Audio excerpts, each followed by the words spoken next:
called an ugly college dropout and cut off by my family. 5 years later, I ran into them at my sister's graduation party. Her professor asked, "You know her?" I replied, "You have no idea." They didn't even recognize me until. Imagine being told you're an ugly college dropout, a failure, and then having your own family disown you, slamming the door on your face. 5 years later, I stood among their shocked faces at my sister's grand graduation party, ready to make them regret every single word. "You're nothing but an ugly college dropout. Don't you dare show your face at this family again." Those words, laced with my mother's venom, still echo in my mind. She slammed the door, leaving me alone on the porch of the house I grew up in, my meager suitcase at my feet. Through the window, I watched my younger sister, Cassandra, laughing with our parents in the warmth of the living room, oblivious. That was 5 years ago. I was 22, and my name is Athena. Now I'm 27. Back then, I was the family embarrassment, the one who didn't measure up. Too plain, too ordinary, too much of a failure to deserve their love or support. Cassandra, on the other hand, was everything I wasn't. Beautiful, brilliant, driven, and, most importantly, their golden child. Growing up in Nashville, Tennessee, I learned early that my parents' love was conditional. Both successful business owners, they had rigid expectations. We were to be beautiful, accomplished, perfect reflections of their status. Cassandra fit that mold effortlessly. I did not. I remember the exact moment my world crumbled. I was in my 3rd year of college studying graphic design. I adored it, creating art, bringing ideas to life with colors and shapes. But my parents hated it. They wanted me to study business or law, something prestigious they could brag about. Graphic design is for people who can't do real work, my father sneered when I told him my major. "You're wasting our money on this nonsense." My mother was worse, never missing a chance to compare me to Cassandra, who was pre-med. "Your sister's going to be a doctor. What are you going to be?" "Someone who makes pretty pictures." The constant criticism wore me down, chipping away at my soul. Every phone call home was an interrogation, every visit a lecture. They made it painfully clear I was a disappointment. When depression and anxiety began to consume me, they told me to stop being dramatic. When my grades inevitably slipped, they threatened to cut me off. I tried to push through, but the pressure was unbearable. My mental health plummeted. I stopped going to classes, stopped eating properly, stopped believing I was worth anything at all. One particularly dark night, I made the decision to leave college. Not because I wanted to, but because I couldn't see any other way out. When I told my parents, the explosion was immediate. My mother screamed for hours about the embarrassment, how I was throwing my life away, how stupid I was. My father just looked at me with cold disgust and declared I was no longer his daughter. Cassandra stood in the doorway, a smirk playing on her lips. She always enjoyed seeing me fail. It made her shine brighter. They gave me 1 week to pack my things and disappear. No financial support, no place to stay, no family to fall back on. I was utterly alone, and I was terrified. I ended up couch surfing for months, working whatever jobs I could find. Waitressing, retail, cleaning offices at night. Anything to keep myself afloat. I felt like I'd hit rock bottom, with no way back up. But something shifted in me during those bleak months. Maybe it was the white-hot anger, maybe sheer desperation, or just pure stubbornness. I decided then and there that I wouldn't let them define me. I wouldn't accept their version of who I was supposed to be. Every dollar I earned, I saved. I taught myself advanced design software through free online tutorials, building a portfolio in every spare moment. I reached out to small businesses, offering cheap logo and website designs just to build experience. Slowly, agonizingly slowly, I began to build something. It wasn't easy. There were nights I went to bed hungry, choosing internet access over food. There were countless times I wanted to give up, when that voice in my head, eerily like my mother's, whispered that I was foolish to think I could succeed without them. But I kept going, and eventually things changed. My work improved. My clients grew. My rates soared. I moved from couch surfing to a tiny studio, then a one-bedroom, and from freelancing to founding my own design agency. 5 years passed. 5 years of working myself to exhaustion, of proving everyone wrong, of becoming someone I could finally be proud of. I'd cut off all contact with my family, changed my number, moved across the city. I wanted absolutely nothing to do with them. Then, on a warm spring evening, a message popped up on social media from an old high school friend, an invitation to Cassandra's graduation party. My sister was finally finishing her medical degree, and the whole family was throwing a massive celebration at an upscale venue downtown. The invitation felt like a trap. Why would they want me there after everything? But as I stared at the message, something shifted inside me. Maybe it was time to face them again. Not as the broken, desperate girl they'd thrown out, but as the woman I had become. I spent a week agonizing over whether to go. Part of me wanted to ignore it, to continue living my good life without them. I had built something amazing without their help, without their approval. Why revisit the pain? But another part, a deeply buried part, still craved for them to know I hadn't just survived. I had thrived. The party was set for a Saturday evening at one of Nashville's most exclusive venues. My parents spared no expense. They loved showing off, proving their success, their perfect family. I decided to go.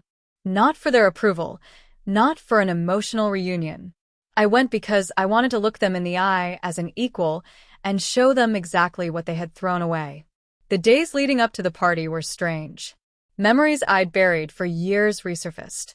I remembered being 8, proudly showing my parents a drawing the teacher had praised.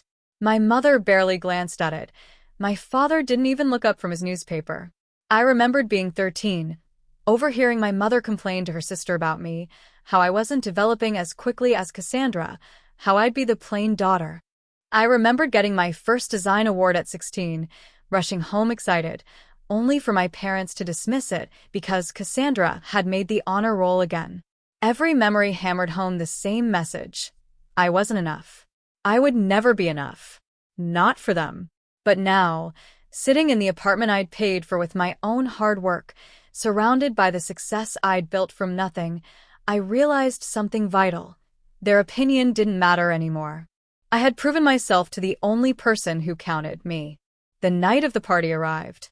I spent hours getting ready, not to impress them, but to feel confident. I chose a simple, elegant black dress, did my makeup meticulously, styled my hair.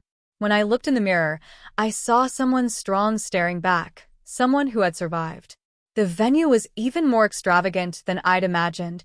Crystal chandeliers, white flowers, a string quartet. Pure, unadulterated opulence, just as my parents loved. I arrived fashionably late, taking a moment to observe before anyone noticed me.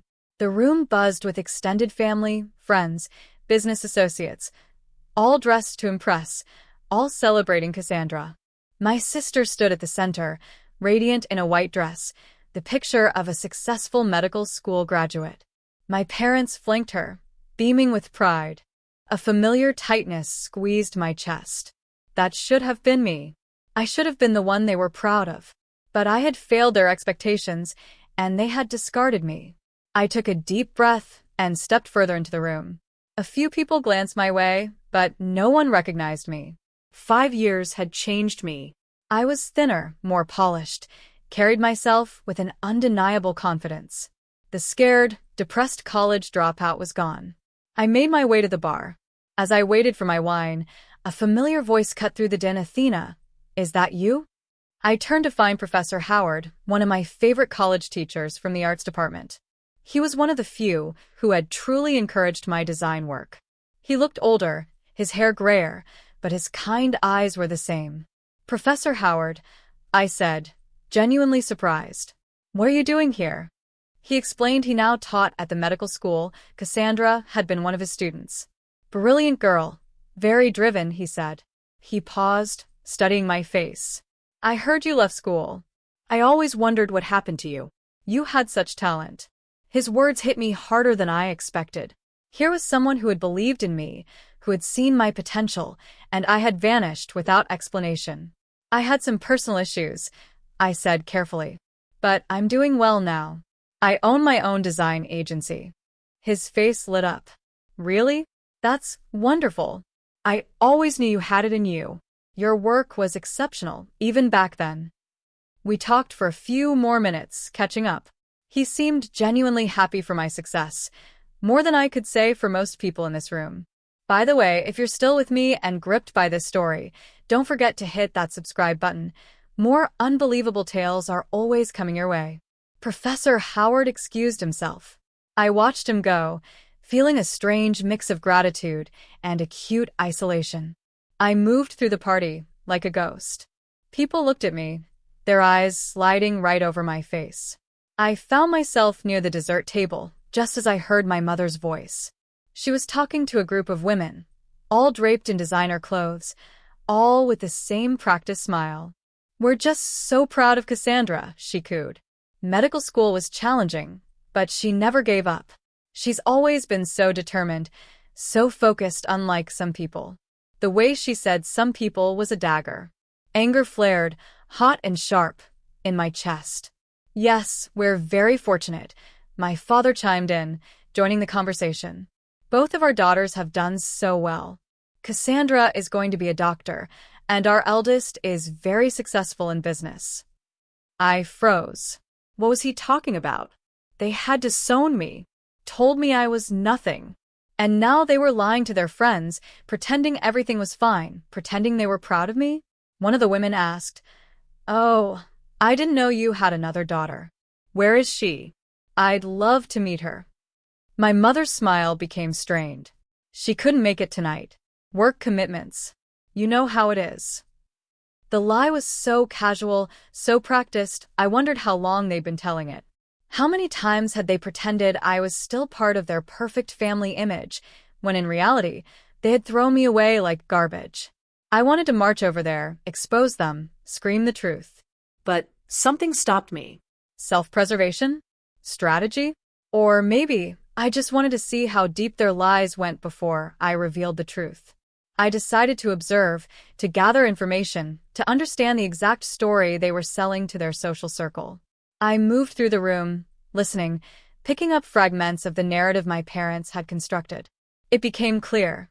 They told people I was working abroad, too busy with my successful career to attend family events, always sending my love. They had created an elaborate fiction where I was still their accomplished daughter, just conveniently absent. The realization made me sick. They wanted the credit for raising two successful daughters without actually dealing with me. They wanted to maintain their image without acknowledging they'd destroyed their relationship with one of their children. As I processed this, Cassandra walked past me. She glanced briefly, her eyes sliding over my face without a flicker of recognition, and kept walking. My own sister didn't recognize me. The person I'd grown up with, shared a house with, fought with, laughed with. I was invisible to her now. I followed, curious to hear what she'd say to her friends. "Your family must be so proud," one friend said. Cassandra laughed. "They are. My parents have always been supportive. They push me to be my best." Another friend asked, "Do you have siblings?" "I have an older sister," Cassandra said, her voice careful. "But we're not close. She made some bad choices a few years ago, and we don't really talk anymore. She dropped out of college and basically disappeared. We have no idea what she's doing now." Bad choices. That's how she described my mental breakdown, my depression, my desperate struggle to survive. The casual cruelty of her words stung more than I expected. She talked about me like I was a stranger, like my struggles meant nothing, like the years of emotional abuse from our parents had been my fault. I wanted to confront her, to shove my success in her face, but I held back. The evening was still young. There would be time for revelations. I moved away and found myself near a quieter corner.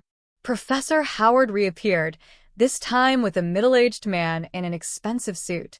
"Athena," he said warmly, "I want you to meet Dr. Gregory, the dean of the medical school. I was just telling him about your design agency."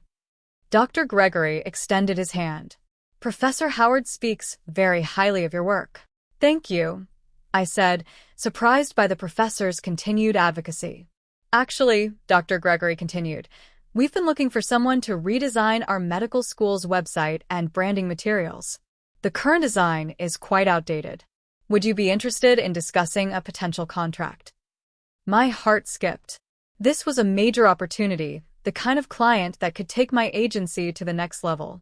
And it was happening here, at my sister's graduation party, while my family pretended I didn't exist. I would be very interested, I said, keeping my voice professional despite my racing pulse. We exchanged information, and Dr. Gregory promised to reach out. As he walked away, Professor Howard smiled. "Opportunities come when we least expect them," he said gently. I nodded, but my mind was spinning. The night had taken an unexpected turn. After Dr. Gregory left, I excused myself and stepped onto the terrace. I needed air, space to process the storm of emotions swirling inside me: anger, satisfaction, confusion, vindication. I leaned against the railing, eyes closed. Footsteps behind me. An older woman, elegantly dressed, smiled. "Needed a break from the crowd?" she asked.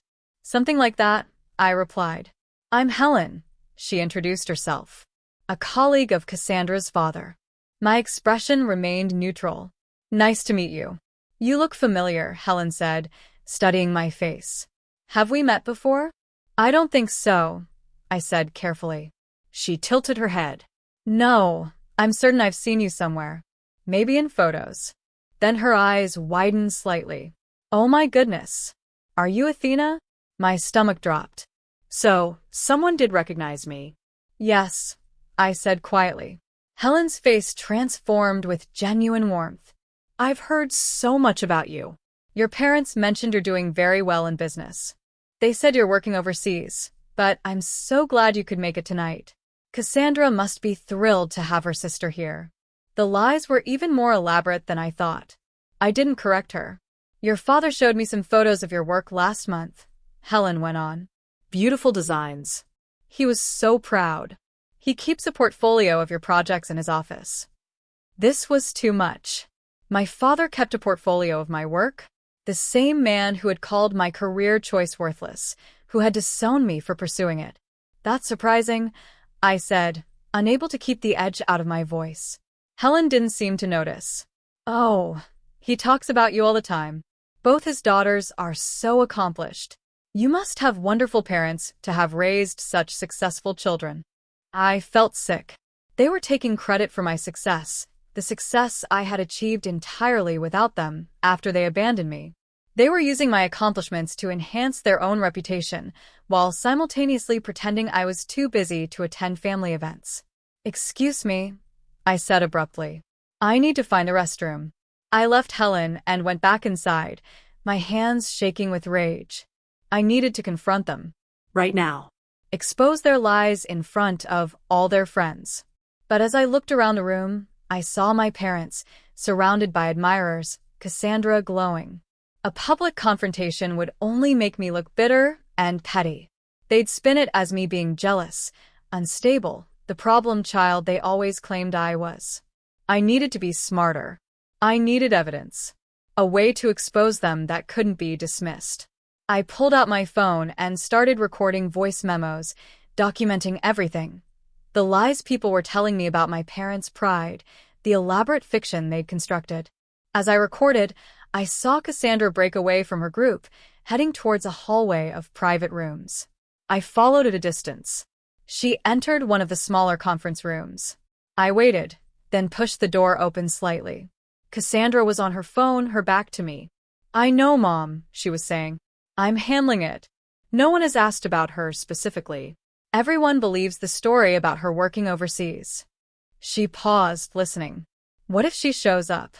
"Mom, she doesn't know about the party. We didn't invite her. Even if she found out, she wouldn't have the guts to come back after 5 years." My heart pounded. They were actively discussing keeping me away. This wasn't just casual lying. They had deliberately planned to exclude me and then lie about my absence. "The trust fund," Cassandra continued. "Yes, I spoke to the lawyer last week. Since she's been out of contact for so long, and there's documentation of her dropping out and cutting ties, we should be able to claim her portion was forfeited. It'll take some time, but he's confident we can make it work." I felt like I'd been punched in the stomach. My grandmother had set up trust funds for both of us before she died. I'd never thought about it, too focused on surviving. But apparently my family had been thinking about it a lot. They weren't just taking credit for my success. They were actively trying to steal money that was rightfully mine. Cassandra laughed at something my mother said. Don't worry, she made her choice when she dropped out. She chose to throw her life away. That money is better off with someone who actually did something with their education. Someone who made you proud. She chose to throw her life away. As if my mental breakdown had been a choice. As if their years of emotional abuse had nothing to do with it. As if I had wanted to struggle and suffer. I backed away before Cassandra could see me. My hands were shaking so badly, I could barely hold my phone, but I had recorded the entire conversation. I had proof now. Proof of their lies, their manipulation, their plans to steal from me. I walked back to the main hall in a daze. Everything I thought I knew about this evening had shifted. This wasn't just about them being embarrassed by my dropout status. This was about money. This was about them rewriting history so they could claim my inheritance and maintain their perfect image. I needed to talk to someone. I pulled out my phone and texted my business partner, Jordan. He was the only person who knew the full story of my past. The message was simple. Need legal help. Family trying to steal inheritance. Have recording of admission. What do I do? His response came quickly. Do not confront them yet. Leave the party. Meet me at the office tomorrow morning. Bring everything. We'll handle this properly. He was right. I needed to be strategic. But leaving now felt impossible. I had come here to face them, and I wasn't going to run away again. I steadied myself and walked back into the heart of the party. The evening was reaching its peak. My father was preparing to give a speech, and everyone gathered around a small stage. I positioned myself near the edge of the crowd. My father climbed onto the stage, microphone in hand, wearing his most charming smile. Good evening, everyone, he began. Today we honor my daughter Cassandra, who has worked tirelessly to achieve her dream of becoming a doctor. The crowd applauded. Cassandra stood beside my mother, radiating happiness. As a father, he continued, there's nothing more rewarding than watching your children succeed. My wife and I have been blessed with two remarkable daughters, both intelligent, both driven, both determined to make their mark on the world. I felt my jaw clench. He was doing it again, pretending he was proud of me, pretending we were one big happy family. Cassandra has always been focused and dedicated, he went on. And tonight, as she celebrates her graduation from one of the finest medical schools in the country, we couldn't be prouder. More applause. Our other daughter, Athena, couldn't be here tonight due to work commitments overseas, my father said smoothly. But she sends her love and congratulations to her sister. Athena has built a successful design business and travels extensively for work. We're proud of both our girls and the women they've become. The ease with which he lied was staggering. He delivered these falsehoods with such conviction that I almost believed them myself. Almost. Family is everything, my father concluded. And tonight, we celebrate not just Cassandra's achievement, but the strength of family bonds that support us through life's challenges. To Cassandra, the crowd echoed, raising their glasses. I didn't raise mine. Professor Howard ended up near me again. Lovely speech, he commented. Though I'm surprised your sister couldn't make it. I didn't know you had a sibling until tonight. I looked at him carefully. He seemed genuinely confused, not trying to trap me. That's interesting, I said slowly. Because I am his other daughter. Professor Howard's eyes widened. He looked from me to my father, then back to me. I don't understand. He just said you were overseas. He lied, I said simply. I'm right here. I've been here all evening, and no one in my family has recognized me because they haven't seen me in 5 years. Not since they disowned me for dropping out of college. The professor stared, processing. But he just said he was proud of you. He said you have a successful business. I do have a successful business, I clarified, but he has no idea what I've been doing since they kicked me out. They've been making up stories about me to save face with their friends. Professor Howard looked genuinely shocked. That's unconscionable. Why would they do that? Because they care more about their reputation than they do about me, I said, the words bitter but true. Before Professor Howard could respond, Dr. Gregory joined us. Everything all right here? He asked, sensing the tension. Professor Howard looked at me, giving me the choice. I made a split-second decision. Dr. Gregory, I said, I need to be honest with you about something before we move forward with any business discussions. He looked intrigued. Go ahead. My full name is Athena, I began. My last name is the same as Cassandra's because she's my sister. I'm the daughter my father just mentioned in his speech, the one he said was overseas. Dr. Gregory's expression shifted from friendly interest to confusion. I don't follow. You're here. You're not overseas. Exactly, I said. My father lied. He's been lying to everyone here about me. The truth is, my parents disowned me 5 years ago when I dropped out of college due to mental health issues. They cut me off completely, told me never to contact them again, and pretended I didn't exist, until recently, when they decided to start telling people I'm successful and busy with work overseas. They're using my real success, which they know nothing about, to make themselves look like good parents. Dr. Gregory looked from me to the stage, then back to me. This is a serious accusation. It's not an accusation.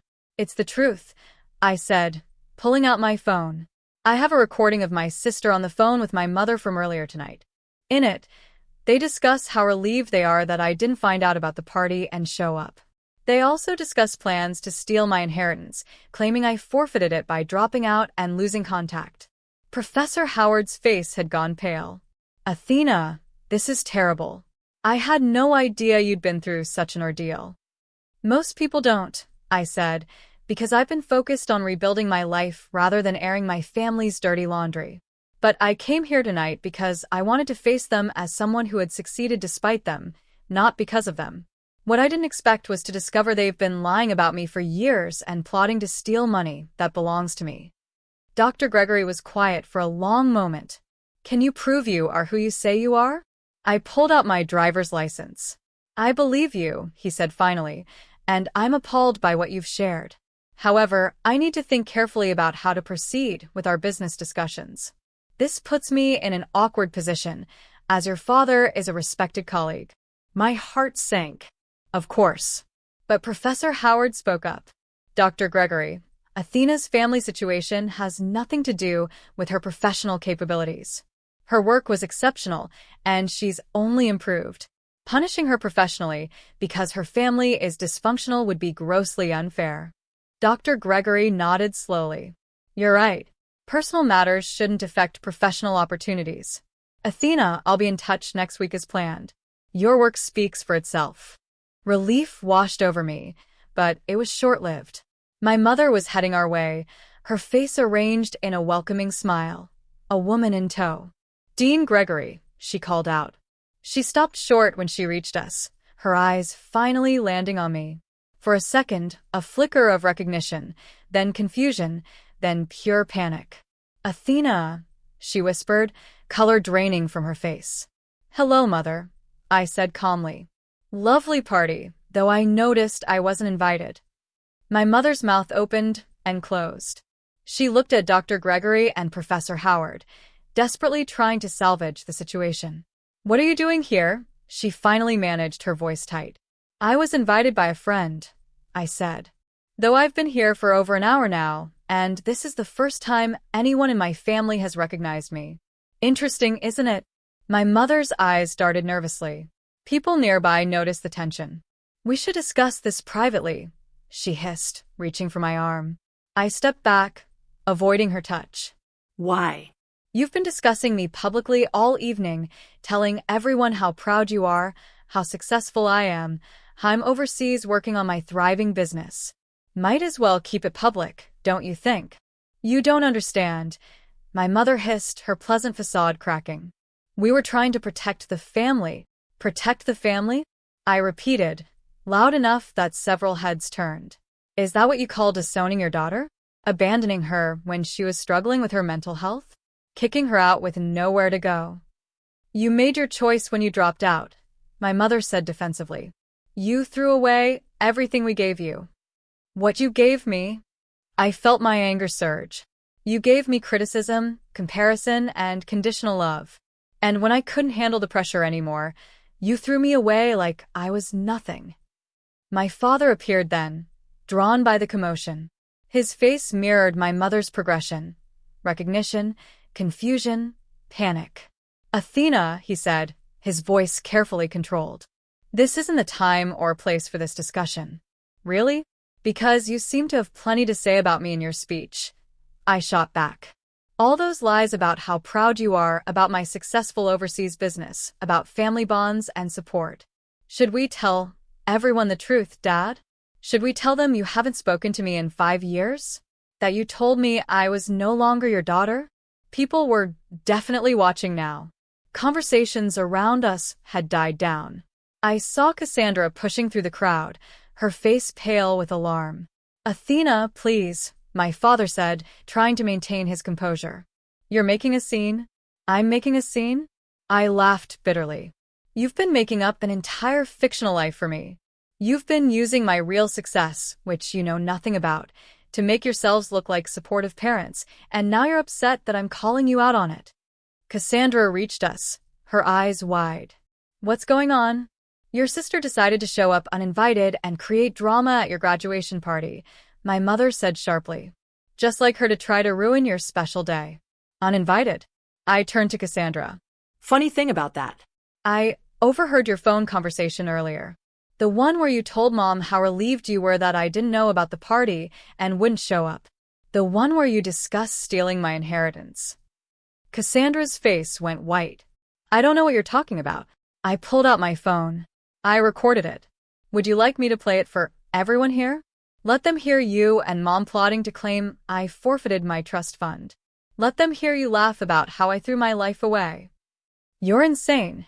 Cassandra spat. You always were unstable and dramatic. I was struggling. I corrected her coldly. I was depressed and anxious and desperate for help. And instead of supporting me, you mocked me. All of you did. You made me feel worthless until I believed it myself. Professor Howard cleared his throat. I think everyone here needs to hear something. I taught Athena in college. She was one of the most talented students I've ever had. When she left school, I was devastated because I knew she had incredible potential, but I also knew she was struggling with something deeper than just academic stress. He looked directly at my parents. A good family would have helped her through that struggle. Instead, from what I'm hearing tonight, you abandoned her when she needed you most, and now you're trying to take credit for her success and steal her inheritance. That's not family. That's exploitation. My father's face had turned red with anger and embarrassment. You have no right to judge our family decisions. You don't know the full story. Then enlighten us, Dr. Gregory said quietly. Everyone turned to look at him. I'd very much like to hear your version of events, because right now, what I'm hearing paints a very troubling picture. The crowd around us had grown larger. People were whispering. Phones were out. Some were even recording. My parents' image was crumbling in real time. My mother tried one last time. Athena has always been troubled. We tried everything to help her, but she refused our support. When she dropped out, we were devastated. We gave her space, hoping she'd come back to us. But she disappeared. We've been searching for her for years. That's a lie, I said firmly. You told me never to contact you again. You changed your phone numbers. You made it clear I was dead to you. I didn't disappear. You erased me. And the only reason you're upset now is because I showed up and ruined the pretty story you've been telling everyone. Jordan, my business partner, suddenly appeared at my elbow. I hadn't even seen him arrive, but his familiar face brought a wave of relief. Everything okay here? Jordan asked, his tone making it clear he knew it wasn't. Jordan, I said gratefully. These are my parents. Parents, this is Jordan, my business partner. We run Athena Design Agency together. Perhaps you'd like to see the portfolio Dad supposedly keeps in his office? Except you can't because he doesn't actually have one. Because he has no idea what I've been doing for the past 5 years. Jordan pulled out his tablet and opened our agency's website. Athena Design Agency, he said, turning the screen for everyone nearby to see. Founded 3 years ago, currently employs 15 people. Annual revenue last year was just over $2 million. We have clients all over the country, including several Fortune 500 companies. He swiped through the portfolio, project after project, sleek website designs, brand identities, marketing campaigns. All my work, all created without a single cent or ounce of support from my family. This is what Athena built after you threw her out, Jordan continued, his voice calm but cutting. She started with nothing. She slept on couches. She worked 3 jobs while teaching herself advanced design skills. She saved every penny until she could afford her own apartment. Then she freelanced until she had enough clients to start an agency. She did all of this alone, and she's been incredibly successful. My mother stared at the screen, her face unreadable. My father's jaw was clenched, so tight, I thought it might crack. Cassandra looked like she'd been slapped. $2 million, my father said finally, and I heard the naked greed in his voice. That's revenue, not profit, Jordan clarified. But yes, the business is quite successful. Athena is one of the most sought-after designers in Nashville, which makes it particularly troubling that you've been taking credit for her success while actually trying to steal her inheritance. We weren't stealing, my mother protested weakly. We were simply claiming what was rightfully ours after she abandoned the family. I have a recording that says otherwise, I reminded her. Cassandra was very clear on the phone about the plan to claim I forfeited my trust fund. I'm sure a judge would be very interested to hear it. Professor Howard spoke up again. I think what's most disturbing here is the pattern of behavior. You didn't just kick Athena out when she was vulnerable. You've spent 5 years lying about her, using her success to bolster your own reputation, and now attempting to steal from her. This isn't a misunderstanding or a family disagreement. This is systematic abuse and fraud. Several people in the crowd nodded. I saw some of my parents' friends looking at them with expressions ranging from confusion to disgust. The carefully constructed image was falling apart. Dr. Gregory addressed my parents directly. I've known your family for several years. I've always respected you as colleagues and friends, but what I'm hearing tonight is deeply troubling. If even half of what your daughter says is true, you've behaved abominably. It's all true, I said firmly. Every word. And I can prove it. I have documentation of their cutting me off. I have the recording of Cassandra discussing the trust fund. I have witnesses who can testify to my mental state when they abandoned me. I have 5 years of building a life completely separate from them, with no support or contact. My father tried one last time to regain control. Athena, you're being vindictive. Yes, we made mistakes. Yes, things were said in anger. But we're still your family. We can work through this privately. Now you want to be private? I asked incredulously. After you publicly lied about me all evening? After you gave that touching speech about family bonds and being proud of both your daughters? You don't get to choose when to be public and when to be private based on what's convenient for you. Jordan leaned close and whispered, "The lawyer is here. I called him after you texted. He's waiting outside." I nodded and turned back to my parents. Here's what's going to happen. Tomorrow morning, you're going to meet with my lawyer. You're going to provide complete documentation of the trust fund my grandmother left me. You're going to sign papers stating you have no claim to that money and will not attempt to interfere with my access to it. And you're going to do it quickly and quietly. And if we refuse, my father challenged, then I go to every person here tonight and tell them the full story, I said. I play them the recording of Cassandra. I provide them with documentation of everything you've done. I make sure everyone in your social circle, everyone you do business with, everyone who thinks you're upstanding citizens knows exactly what kind of people you really are. I'll destroy the reputation you care about so much. My mother's face had gone from pale to flushed. You wouldn't dare. Try me, I said coldly. I have nothing to lose. You already took everything from me once. I rebuilt without you. I don't need your money or your approval, but I'll be damned if I let you steal from me and pretend to be proud parents while doing it. Cassandra finally found her voice. This is insane. You show up here after 5 years and threaten us. I didn't threaten you. I corrected. I offered you a choice.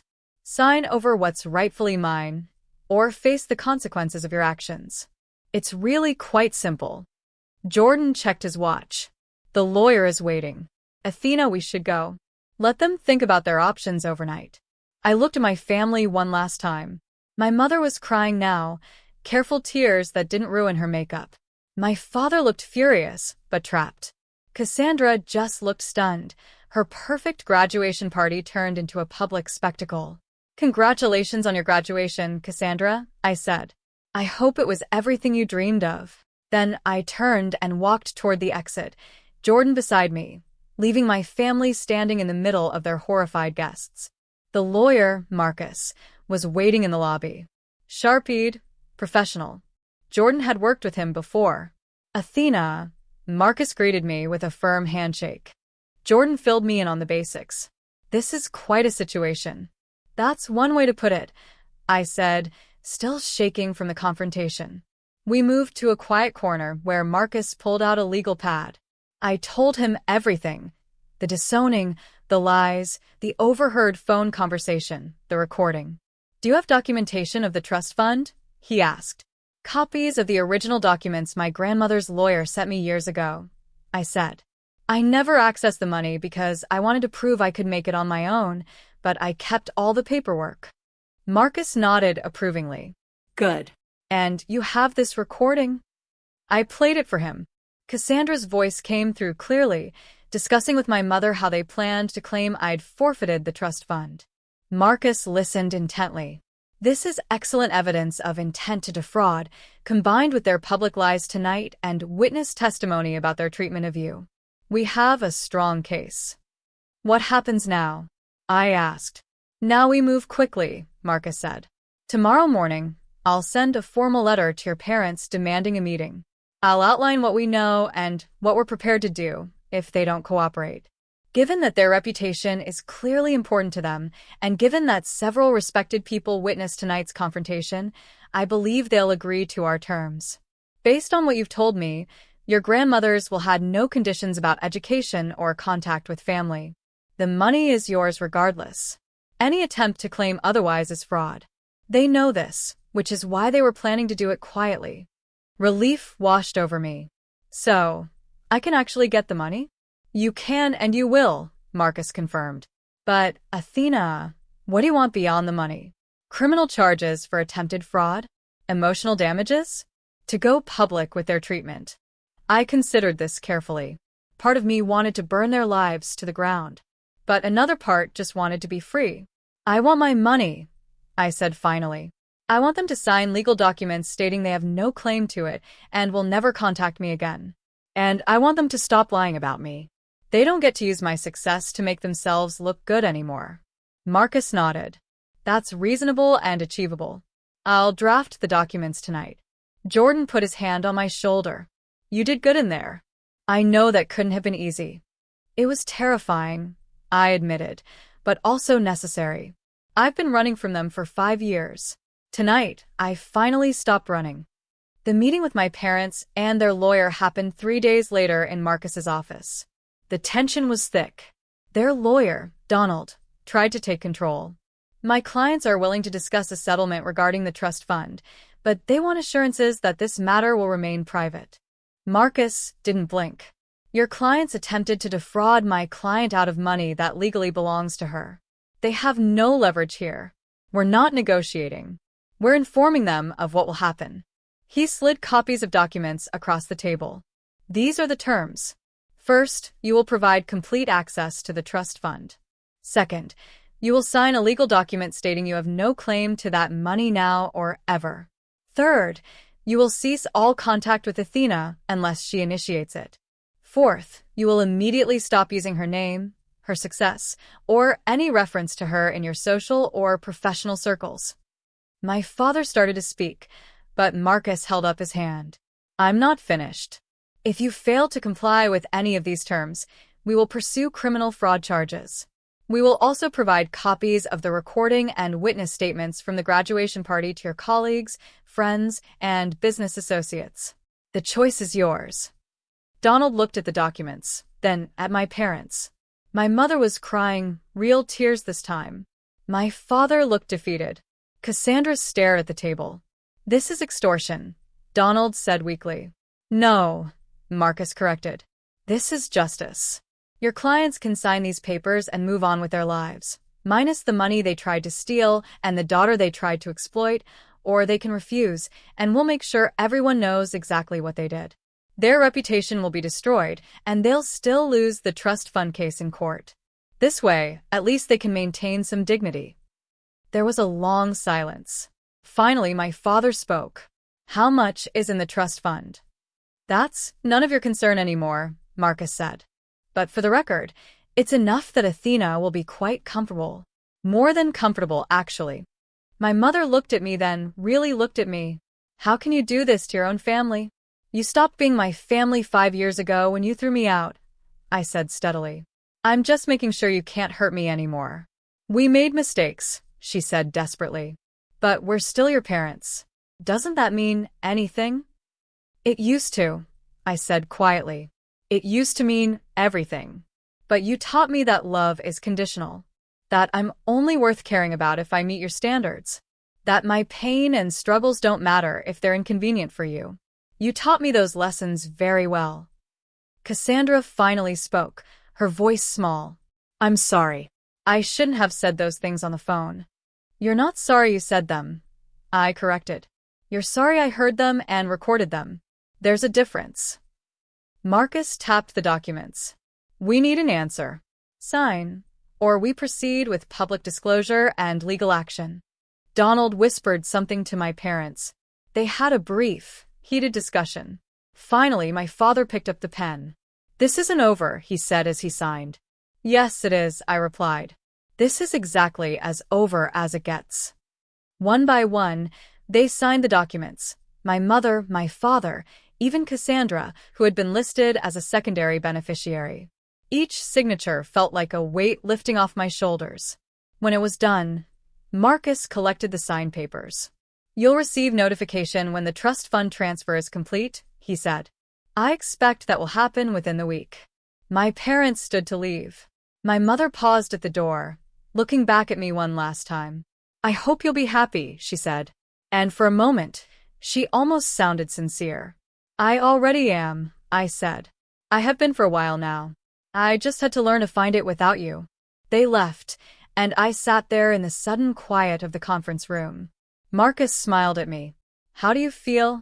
"Free," I said simply. "For the first time in my life, I feel completely free." The trust fund transfer was completed 5 days later. The amount was substantial, more than I'd expected. My grandmother had invested wisely, and the fund had grown significantly. Combined with my business income, I was genuinely wealthy now. But the money wasn't what mattered most. What mattered was that I'd faced the people who had hurt me and refused to let them control my narrative anymore. I'd exposed their lies, protected my interests, and cut them out of my life permanently. The medical school contract came through the following week. Dr. Gregory made a point of telling me the project was mine based on merit, not pity or drama. My agency's work spoke for itself. My parents never recovered their reputation. Word spread quickly about what had happened at Cassandra's graduation party. Their friends distanced themselves, unwilling to associate with people who had treated their own daughter so cruelly. My father's business suffered as partners quietly ended their relationships. My mother withdrew from her social clubs, unable to face the judgment. Cassandra completed her medical degree but struggled to find a good residency placement. The recordings and witness statements had made their way through the medical community, and her ethics were questioned. She eventually moved to another state, trying to start fresh where no one knew her story. They had built their lives on appearances and reputation, and when those crumbled, they had nothing left to stand on. 6 months later, I stood in my expanded office space, watching my team work on projects that would have seemed impossible just a year ago. The success felt real now, earned and unshakable. I'd learned that you don't need your family's approval to build a meaningful life. Sometimes the family you deserve is the one you create for yourself. And sometimes the best revenge isn't destruction, but simply becoming so successful, so happy, so free that their opinions no longer matter. I'd walked away from them at that graduation party, and I never looked back. That was the moment I truly won. What do you think? If you were in my shoes, would you have chosen to expose your family publicly, or would you have walked away quietly? Tell me what you think in the comments below.